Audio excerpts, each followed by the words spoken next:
Israel और फिलिस्तीन के युद्ध के बीच में मुझे 5 बहुत ही इंपॉर्टेंट बातें पता चली हैं और वो शायद आपको ना पता हो। तो रिमझिम के आज के इन 5 पॉइंट्स में आपको ये बातें समझ लेनी चाहिए एकदम आसान भाषा में। तो सबसे पहला तो यही है कि इतिहास गवाह है कि भारत ने हमेशा फिलिस्तीन को सपोर्ट किया है, लेकिन इजराइल को भी अपने हाथ से कभी जाने नहीं दिया है। दूसरा है कि युद्ध तो हो रहा है इजराइल और फिलिस्तीन के बीच में, लेकिन अब भारत में जो चुनाव होने वाले हैं उस युद्ध का असर अब इन चुनावों पर भी पड़ने वाला है। तीसरा यह है कि हमास ने इजराइल पर हमला किया, मतलब फिलिस्तीन ने यहूदियों पर हमला किया, तो इस हमले का जो मास्टरमाइंड है उसके ना दोनों पैर हैं ना दोनों हाथ हैं, उसके पास सिर्फ एक आंख है और वो व्हीलचेयर पे ऑपरेट करता है।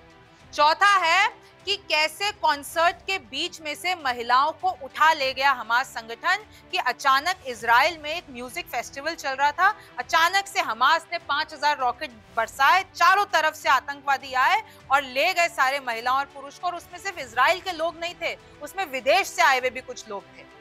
यहूदियों का मस्जिदों पर अब हमला शुरू हो गया है, तो क्योंकि अभी यहूदियों और फिलिस्तीन की वॉर शुरू हो गई है, तो अब यहूदियों ने यानी इजराइल ने अब मस्जिदों पे शुरू कर दिया है हमला। और वो मस्जिदें कहाँ हैं? वो मस्जिदें हैं गाजा स्ट्रिप पर।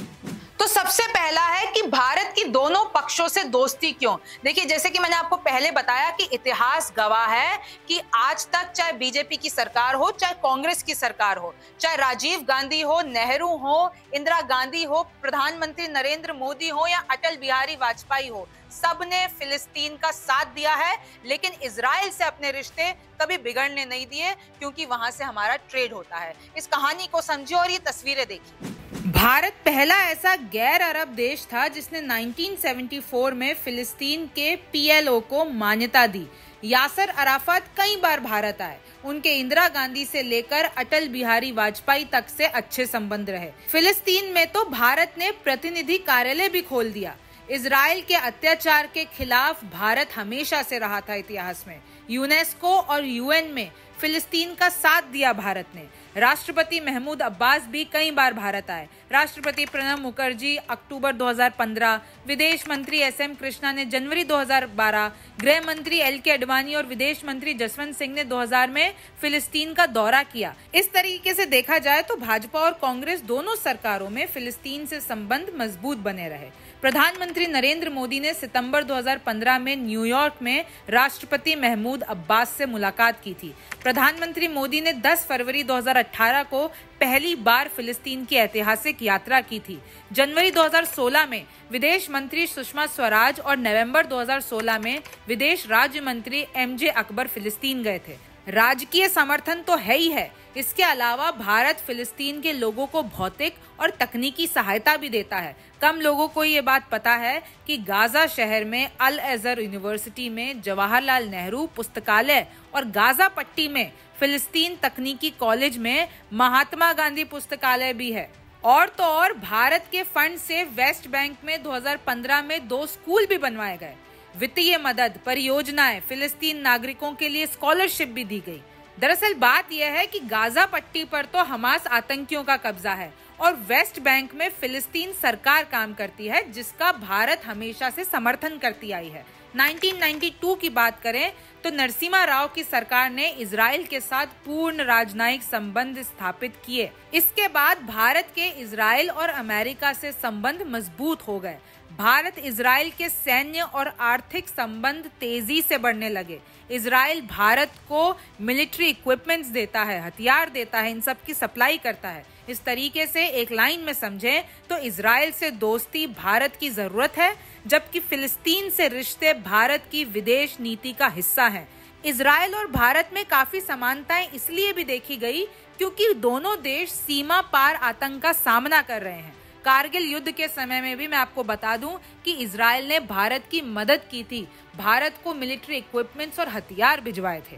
अब दूसरा है कि आखिर चुनावों पर इस युद्ध का क्या असर पड़ने वाला है। तो पहले तो मैंने आपको ये बता ही दिया है मैप के जरिए भी अपनी पहली वीडियो में कि देखिए ये पूरा इजराइल है, ये गाजा स्ट्रिप है। गाजा स्ट्रिप से हमास संगठन के लड़ाके आए और उन्होंने इजराइल पर हमला कर दिया। यहाँ पर रहते हैं इजराइल में यहूदी। अब देखिए, नरेंद्र मोदी ने एक ट्वीट किया जिसमें हमास संगठन के लोगों को उन्होंने आतंकवादी बता दिया। तो इससे ये क्लियर हो जाता है कि भारत जो है या बीजेपी जो है वो इजराइल के साथ है और फिलिस्तीन के साथ है। कांग्रेस में आपको बता दूं, इसमें भी राजनीति है। पहले कांग्रेस ने ये ट्वीट किया कि हम फिलिस्तीन के साथ खड़े हैं, लेकिन फिर एक और जयराम रमेश का ट्वीट आता है और उसमें वो लिखते हैं कि हम आतंकवाद के खिलाफ हैं। हाँ, हम समर्थन करते हैं फिलिस्तीन के ह्यूमन राइट्स का, लेकिन ये जो दोनों में हो रहा है, ये जंग हो रही है और इसमें इंसानियत नीचे गिर रही है, तो ये बातचीत से भी सुलझाया जा सकता है, जंग की जरूरत नहीं है। कांग्रेस ने अटल जी की याद दिलाई। अब कांग्रेस और ओवैसी एक जो है वीडियो दिखा रहे हैं, एक पुरानी वीडियो है अटल बिहारी वाजपेयी की, जिसमें वो बोलते हुए दिखाई दे रहे हैं कि फिलिस्तीनियों का हक छीना है यहूदियों ने, तो इजराइल को उस जमीन से अब हट जाना चाहिए। तो वो याद दिलाया जा रहा है कांग्रेस की तरफ से बीजेपी को। एएमयू के बच्चे यानी अलीगढ़ मुस्लिम यूनिवर्सिटी के बच्चे हमास के समर्थन में यहाँ भारत में रैली निकाल रहे हैं। 2024 के इलेक्शन में इस मुद्दे की एंट्री हो चुकी है। देखिए, अभी तक हमें ये पता था कि पूरा विपक्ष इंडिया गठबंधन इस बात पे आके अटक चुका था कि बीजेपी ओबीसी कोटा क्यों नहीं दे रही है, जातीय जनगणना क्यों नहीं करवा रही है। अब तो ये युद्ध का मुद्दा भी आ चुका है कि एक बार के लिए आप देख लो कि इजराइल की तरफ बीजेपी है और फिलिस्तीन की तरफ कांग्रेस है। तो बीजेपी ये भी कह सकती है कि कांग्रेस जो है आतंकवादियों का साथ दे रही है। तो अब चुनाव का जो मुद्दा है वो अब इस युद्ध पर भी निर्भर करता है। US, UK, Italy, France Israel के साथ है। अब मैं अगर आपको ग्लोबली बताऊं तो United states of America, Britain, Italy, France के सब इजराइल के साथ खड़े हैं और नरेंद्र मोदी के ट्वीट से ये साफ होता है कि कहीं ना कहीं भारत भी इजराइल के साथ खड़ा है। चीन, पाकिस्तान, अरब, ईरान, लेबनान हमास के साथ, और ये जितने भी लोग हैं इन सब ने अपने बयानों में ये क्लियर कर दिया है कि ये लोग फिलिस्तीनियों के साथ हैं, यानी हमास संगठन के साथ। तीसरा है कि व्हील चेयर से कैसे हिलाया इजराइल। आपको पता है कि इस पूरे हमले का जो मास्टरमाइंड है हमास की तरफ से, उसके पास ना ही दोनों पैर हैं, ना ही दोनों हाथ हैं, उसके पास सिर्फ एक आंख है और वो व्हील चेयर पर ऑपरेट करता है और इजराइल से बचता बचाता फिरता है सुरंगों के जरिए। ये देखिए आप। इजराइल का मानना है कि हमास के इस सबसे बड़े हमले को अंजाम देने के पीछे मोहम्मद दाइफ का दिमाग है। इजराइल ने मोहम्मद दाइफ को नया ओसामा बिन लादेन करार दिया है। बताया जाता है कि इजराइल की खुफिया एजेंसी मोसाद ने 58 इयर्स तक मोहम्मद दाइफ को मारने की 7 बार कोशिश की, लेकिन हर बार वो नाकाम रही। मोहम्मद दाइफ को कई दशक से मोसाद तलाश रही है, लेकिन हर बार वह बच निकलता है। ये दावा भी किया जाता है कि ये जो नया ओसामा बिन लादेन है, उसके ना तो दोनों हाथ हैं और ना ही दोनों पैर हैं, उसकी केवल एक आंख है। इसी तरीके से मोहम्मद दाइफ हमेशा व्हील चेयर पर ही रहता है। द सन की रिपोर्ट की माने तो मोहम्मद दाइफ गाजा में बनी भूमिगत सुरंगों के नेटवर्क में ही हमेशा रहता है। इन्हीं सुरंगों की वजह से मोहम्मद दाइफ हर बार मोसाद के हाथों से बच जाता है। इन सुरंगों को बनाने के पीछे भी मोहम्मद दाइफ की बड़ी भूमिका है। इजराइल का ये लादेन हर रात अपना ठिकाना बदलता रहता है और कभी भी एक जगह नहीं टिकता है। उसकी केवल एक तस्वीर ही इजराइल के पास है। मोहम्मद दाइफ का जन्म शरणार्थी शिविर में हुआ था। उसने अपना नाम भी दाइफ कर लिया, जिसका अरबी में मतलब होता है अतिथि, और इसका मतलब ये दर्शाता है कि वह लगातार एक घर से दूसरे घर में अपना ठिकाना बदलता रहता है। मोहम्मद दाइफ का जन्म साल 1965 में गाजा में हुआ। उसके पिता का नाम मोहम्मद दियाब इब्राहिम अल मसरी था। मोहम्मद दाइफ हमास की सैन्य शाखा अल कासम ब्रिगेड का कमांडर है। वह अक्सर अपने रिकॉर्ड किए हुए मैसेजेस भेजता है, जिससे हमास के लड़ाकुओं को इजरायली लोगों की हत्या का संदेश मिलता है। साथ ही इजरायली पुरुषों, महिलाओं और बच्चों के अपहरण का भी ये संदेश मोहम्मद दाइफ हमास के लड़ाकुओं को भेजता है। मोहम्मद दाइफ अक्सर अपने हमास के लड़ाकुओं को संदेश देता है और कहता है कि कब्जा कर लो, बाहर करो सबको और दीवार को गिरा दो। उसने दुनिया के अन्य देशों के अपने प्रशंसकों से अपील की है कि हमास में शामिल हो जाओ। इससे कई देशों के नागरिकों के हिंसा में शामिल होने का खतरा भी है। लग रहा है कि इस हमले के बाद मोहम्मद दाइफ अब युवाओं के लिए खुदा की तरह बन जाएगा। लोगों का कहना है कि मोहम्मद दाइफ ठीक उसी तरीके से हत्यारा है जैसे अल कायदा का सरगना ओसामा बिन लादेन था। चौथा है कि कॉन्सर्ट से महिलाओं को कैसे उठाया। तो गाजा स्ट्रिप से जो हमास संगठन वाले थे वो इजराइल में आए। उस वक्त इजराइल में 7 अक्टूबर को सुबह को एक म्यूजिक फेस्टिवल चल रहा था। उसमें इजराइल में नाच रहे थे युवा उस म्यूजिक फेस्टिवल में। फिर अचानक चारों तरफ से हमास आ जाता है, हमास के लड़ाके आ जाते हैं और वो सब पे गोली मारना स्टार्ट कर देते हैं। लोग सड़कों पर भागने लगते हैं। अचानक से ऐसा हो गया कि ऊपर से मिसाइलें गिर रही हैं, चारों तरफ से आपको लड़ाकों ने घेर लिया है। तो उस फेस्टिवल में जितने भी लोग थे वो आसपास भागने लगते हैं। हमास के लोगों ने लड़कियों को उठाया और थोड़ी ही देर में उन लड़ाकों ने सारे जो जितने भी युवा थे वहां पे कईयों पर गोलियां बरसा दी। कुछ महिलाओं को अपने साथ ले लिया, कुछ पुरुषों को अपने साथ ले लिया, बाइक पे बिठाया, जीप में बिठाया और अपने साथ गाजा स्ट्रिप ले गए। सभी लोगों को इस तरीके से, ये तस्वीर देखिए आप, सभी लोगों को बाइक पे बिठाकर वो लोग गाजा ले गए।